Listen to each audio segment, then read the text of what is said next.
Mabena bula godo volo Yesu ve bula ilo. Oyuda dia tabe buya hokorania. Ya eho mia blore viwe lo Kristo tode. Abulae, Yesu abulae. Adala Yesu babuya hokorania. Ya eho mia blore viwe. Nyata bebe bula godo volo Yesu ve bula ilo. Oyuda dia tabe buya hokorania. Ya eho mia blore viwe lo Kristo tode. Abulae, Yesu abulae. Adala Yesu babuya hokorania. Ya eho mia blore viwe. Oneja. Mulana jara nyojina mukaka. Oneja.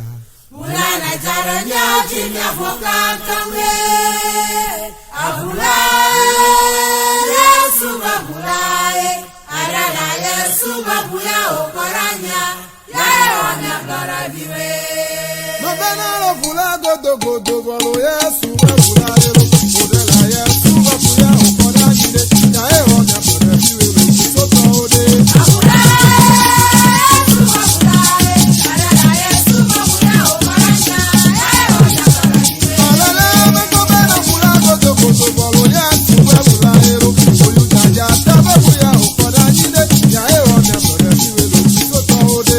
Abulae, Yesu babulae. Adala Yesu babuya hokorania. Ya eho mia blore viwe. Oneja. Mulana jara nyojina mukaka. Mulana jara nyojina mukaka we. Abulae, Yesu babulae. Adala Yesu babuya hokorania.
Yesu